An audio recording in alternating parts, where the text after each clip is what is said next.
यह गाथा है उस महान मेवाड़ी राणा महाराणा प्रताप की, जिसने जंगल में रहना स्वीकार किया, घास की रोटियां खानी स्वीकार की, जमीन पर सोना स्वीकार किया, पर कभी अकबर की गुलामी स्वीकार नहीं की। वह महान मेवाड़ी राणा अपने देश, अपनी मिट्टी, अपने सम्मान के लिए अपनी अंतिम सांस तक लड़ता रहा। इसलिए आज भी उस मेवाड़ी राणा को राजस्थान के लोग एक भगवान की तरह मानते हैं। मेवाड़ी सिरदार नील घोड़ारा अश्वार राणा सुने तो जय। 7.5 फुट की ऊंचाई, 80 किलो का भाला और महाराणा प्रताप ने बहलोल खान को घोड़े सहित काट डाला। आज हम उन महाराणा प्रताप की बात करेंगे जिन्हें अकबर कभी हरा ही नहीं पाया। अकबर उनके नाम से ही बस घबराता था।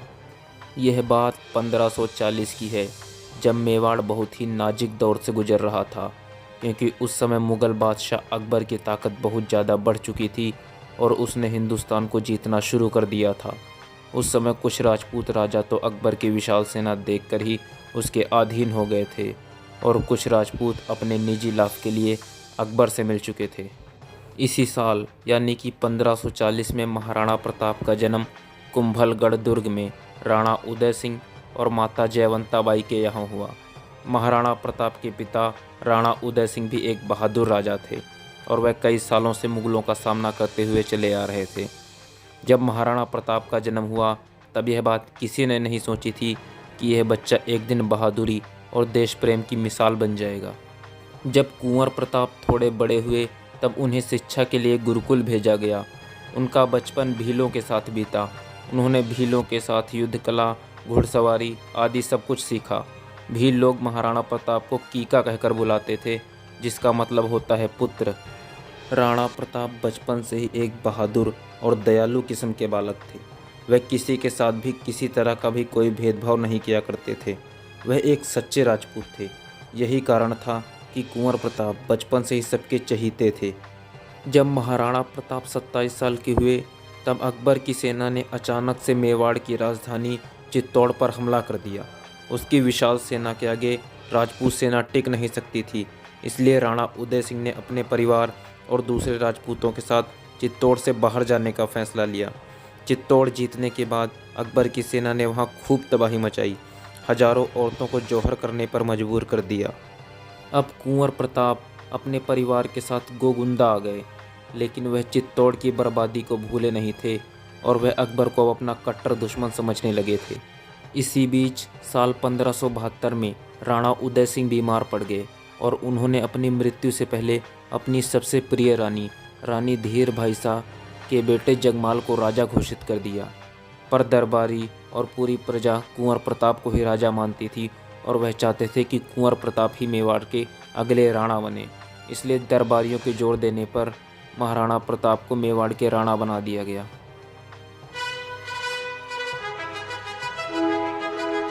अभी महाराणा प्रताप को राजा बने कुछ ही समय बीता था कि अकबर का संदेश आया, या तो मेवाड़ को अकबर के अधीन कर दो या तो युद्ध के लिए तैयार रहो।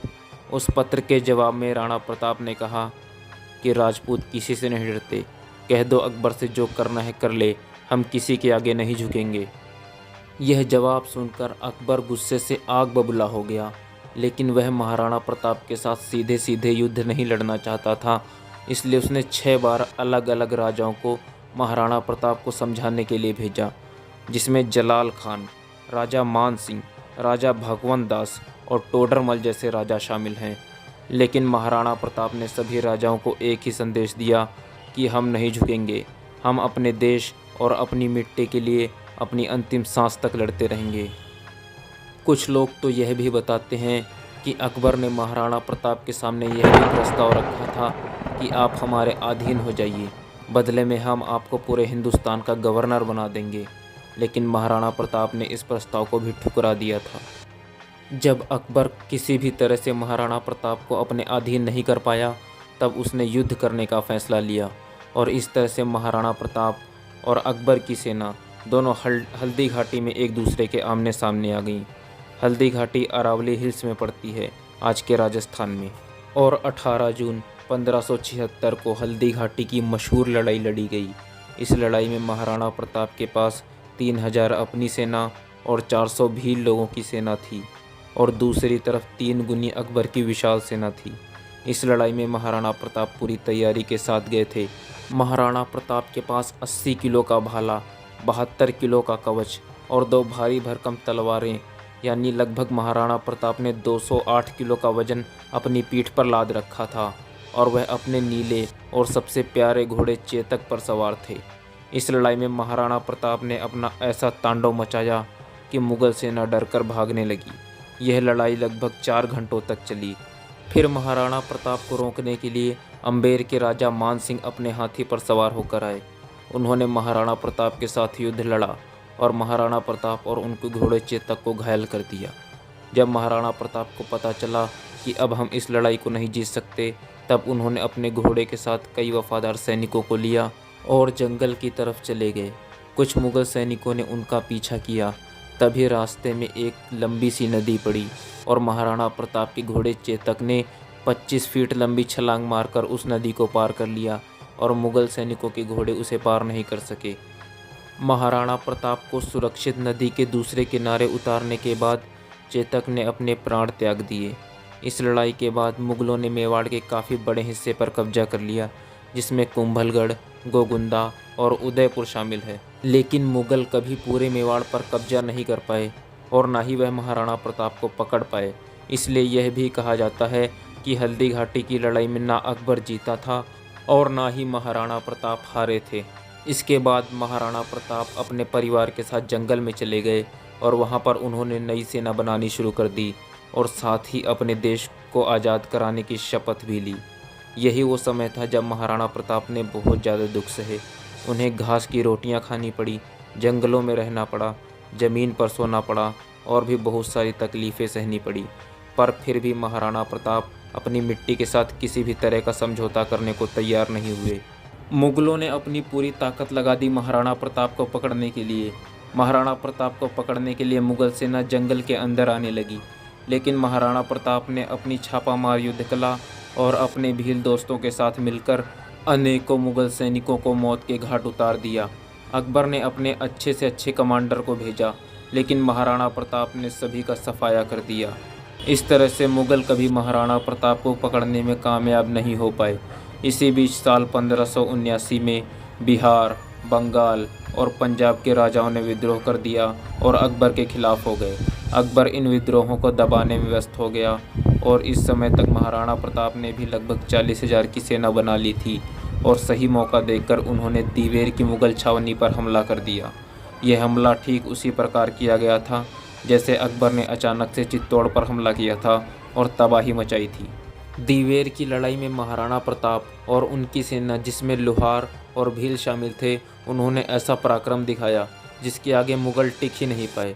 अकबर के सबसे भरोसेमंद और ताकतवर कमांडर बहलोल खान ने पीछे से महाराणा प्रताप पर हमला करने की कोशिश की, लेकिन महाराणा प्रताप ने उसे देख लिया और एक ही वार से उसको घोड़े के साथ काट डाला।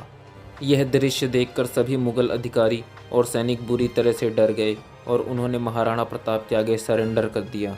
इस लड़ाई में महाराणा प्रताप ने अपनी 40,000 की सेना की मदद से लगभग 36,000 मुगलों को सरेंडर करने पर मजबूर कर दिया और यह महाराणा प्रताप की मुगलों के खिलाफ एक बहुत ही बड़ी जीत थी। बहलोल खान के साथ जो हुआ, जब यह खबर अकबर को लगी तब वह भी बुरी तरह से घबरा गया और उसने अनेक हिंदू राजाओं को महाराणा प्रताप के खिलाफ लड़ने के लिए भेजा, पर कोई भी राजा, सुल्तान, वजीर, योद्धा महाराणा प्रताप का कुछ भी नहीं बिगाड़ पाया और महाराणा प्रताप ने सबको हराते हुए एक बार फिर से मेवाड़ की धरती पर केसरिया ध्वज लहरा दिया। महाराणा प्रताप ने चित्तौड़ को छोड़कर मेवाड़ का बाकी सारे हिस्से जीत लिए थे और जो लोग मुगलों के डर से मेवाड़ छोड़कर चले गए थे, उन लोगों ने भी वापस आना शुरू कर दिया था। बाद में अकबर ने बहुत कोशिश की, पर वह दोबारा कभी मेवाड़ को जीत नहीं पाया। आखिर वह समय भी आ गया जब महाराणा प्रताप हम सबको छोड़कर इस दुनिया से चले गए। जब महाराणा प्रताप का स्वर्गवास हुआ तब उनकी उम्र मात्र 56 वर्ष की थी। महाराणा प्रताप भले ही इस दुनिया से चले गए, पर अपने पीछे एक बहादुरी और देश प्रेम की सच्ची मिसाल छोड़कर गए। आज भी राजस्थान के इतिहास में महाराणा प्रताप और उनके घोड़े चेतक का नाम बहुत ही आदर से लिया जाता है। महाराणा प्रताप ने अपने स्वर्गवास से पहले अपने बेटे अमर सिंह को हमेशा अपने देश के लिए लड़ने और कभी मुगलों के आगे ना झुकने की सलाह दी थी। मेरे हिसाब से जिस प्रकार महाराणा प्रताप ने अपने देश की रक्षा की और डटकर मुगलों का सामना किया, इसलिए महाराणा प्रताप को first freedom fighter of India मानना चाहिए। तो उम्मीद है आपको यह जानकारी पसंद आई होगी। अगर आपको वीडियो अच्छी लगी तो प्लीज़ वीडियो को लाइक कर दो और चैनल को सब्सक्राइब कर दो। साथ ही अगर ज़्यादा पसंद आई हो तो वीडियो को शेयर भी कर दो।